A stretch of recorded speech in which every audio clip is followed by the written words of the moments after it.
Welcome back, everyone. This is part 2 of my Carl Palmer's ELP Legacy concert review.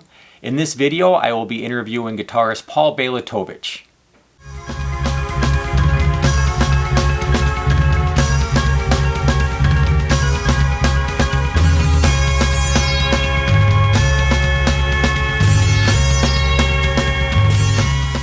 If you haven't seen part 1 of this video, I will leave a link in the description below, and don't forget to read my more in-depth review of the concert on dprp.net, which is also linked below. After the concert, Paul Bielatowicz came out to greet the crowd, and he was nice enough to take us backstage for an interview. So, let's make our way backstage.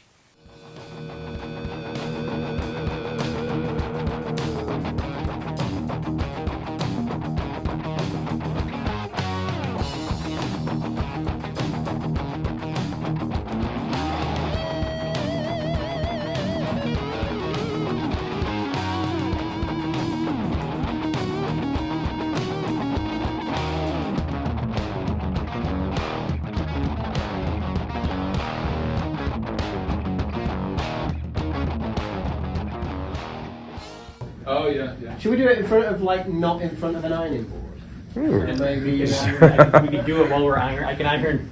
Yeah. I don't know, maybe here? Hello, everybody. I'm backstage with Paul Bielatowicz, and we just got finished with Carl Palmer's Emerson, Lake and Palmer's Legacy show. It was fantastic. So, how do you think it went tonight, Paul? I think It was great. Yeah, I had a blast. It's always fun, it's always slightly different, but yeah, I had a blast tonight. So I'm just going to ask you a few questions. Sure. First of all, tell us a little bit about your guitar training. Right. So I had a personal guitar teacher for about a year when I started off, and I went to him because I wanted to sound like Mark Knopfler. Huge Mark Knopfler fan, huge Dire Straits fan, and I guess that's kind of where some of the tapping stuff comes from, although he didn't tap, but I used my fingers a lot. And then in going to him, he showed me Eddie Van Halen for the first time, and that just blew my mind. So he wasn't of that style, he was more of a classic rock blues style. So then I went away and just, devoured Eddie Van Halen and Van Halen records for a few years while I was at school. So then I was kind of largely self-taught. And when I was 16, I decided to do a classical course, because that's all that was around then, and was introduced to Debussy. So you heard me play the Debussy piece tonight.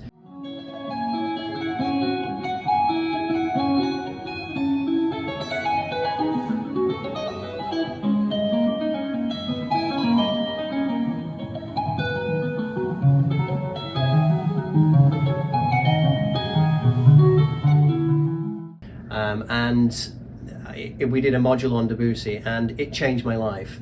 And I almost gave up guitar, almost started piano, but thought, well, I've invested so much into this instrument, I wonder if I can take this music and try and apply the music and the harmony and the techniques to the guitar, and try and make the guitar sound like a classical piano. So that's kind of where I went, and how the tapping approach appeared, and how I started down the classical route. Very good. Yeah. When was the first time you heard Emerson, Lake and Palmer? Talk about that memory. Do you remember? Somebody asked me this yesterday, actually. Funnily enough, the first time I heard Emerson, Lake and Palmer was when I got the gig with Carl Palmer, and he said, "You need to learn this 2 hours of material." So basically, I heard that Carl was looking for a guitarist. I'd heard lots about Emerson, Lake and Palmer because I was a huge Spock's Beard fan, huge Dream Theater fan, and all of those guys, they all talk about the influences, and Emerson, Lake and Palmer always came up, So I'd heard lots about Emerson, Lake and Palmer in interviews, but never actually heard their music, or certainly not knowingly heard their music. So yeah, it was a steep learning curve. I got the gig with Carl, and then I had 2 months to learn 2 hours of Emerson, Lake and Palmer music. Just the most intense 2 months in my life, and then I got a big education pretty quickly.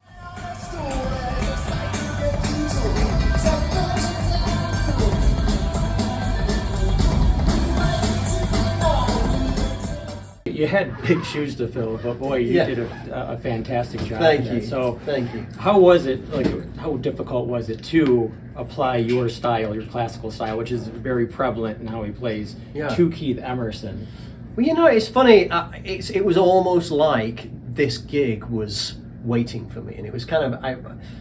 Little did I know that, you know, my classical piano influences would then feed into a band, or fit into a band where I was called upon to play keyboard parts.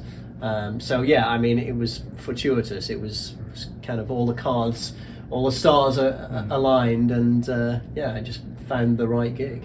Even your tone sounds like a synthesizer. Right, You had to work yeah. on the tone, not just Yeah, the style, oh, absolutely, but yeah. getting the right guitar sound as well. Yeah.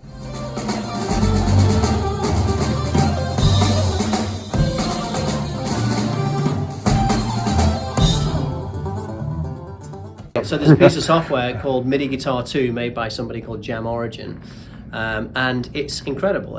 Instead of, you know, usually, and the people are still advertising it and people still make them, but you'd have to have a MIDI pickup mounted to your guitar, Okay.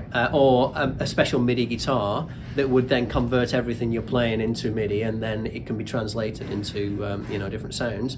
But now this company in Europe have developed this incredible software that just converts everything you play into MIDI, so you can make it sound like anything. It's $150, the cheapest thing you will. It's incredible. I mean, it sounds too good to be true, and it is too good to be true. Yeah. And it's just amazing. It is just amazing. I mean, it's just life changing. Yeah, especially for me.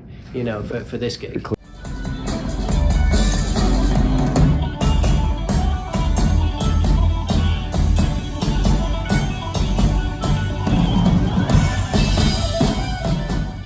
I've been playing with Carl for 20 years, 21 years, going to be next month, or this month.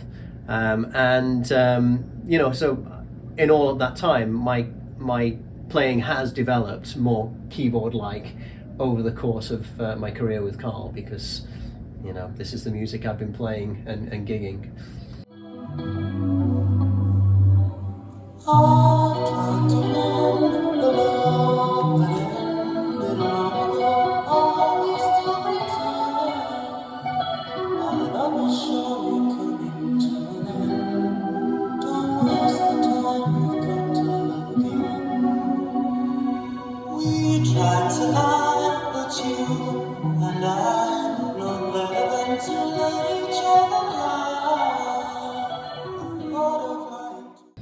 So I see that you're touring with Nectar. Yes. Coming up, and actually I'm going to see Nectar, but great. you are not at the show that I'm going right. to see. I did see you back in Send a 2019. petition. I think we will. I did see you back in 2019. Right. I think it was the Royal Fairs tour. Oh, yeah, yes, yeah. and you signed something for me. Actually, Right. my drum head signed. I'm sure you remember me from so many Absolutely. all those people. Yeah. Oh, the drum yeah, heads, 'cause yes. you pointed me out. You said, "Hey, come back here for an interview." Tell us about that tour, though. What you're doing with Nectar? Oh, with Nectar. So that's we're opening. It's my band, my trio. Amazing musicians: Mike Dutko on bass and Leah Bluestein on drums. They form my Nosferatu band. So when I'm not doing this, usually in October, I have an annual tour where I wrote a soundtrack to the 1922 silent movie Nosferatu, and it's very much a prog soundtrack. There's all the synthesizers I could squeeze in there, all of the kind of Pink Floyd moments and the Dream Theater shreddy moments, and vocal harmonies of Spock's beard and Gentle Giant and things like that. So I tried to make a prog rock soundtrack to that Nosferatu movie. So that is my live band. We're going out. I heard that Nectar was looking for a support, and we have the same booking agent. So the booking agent asked, "Do you want to join them?" And of course I did. So yeah, we're going out with them, and I've written a load of new material for it. So there's some tunes that we still haven't played together in the same room.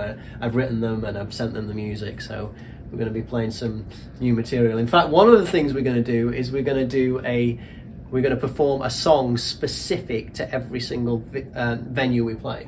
We're going to change the song for every single venue we play. So everybody gets a unique experience. Exactly. Wow. Yeah. Wow. Yeah. Well, Paul, I really appreciate this interview. My pleasure. It's a wonderful Thank you. show, and thank you very much. Thank you. And good luck on your tour with Nectar. Thank you so much. So everybody keep looking out for Paul. Thank you. I'd like to thank Paul for his generosity. He's a very fun and talented musician who really appreciates his fans. Don't forget to like and subscribe, and I will see you in the next video.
Sorry.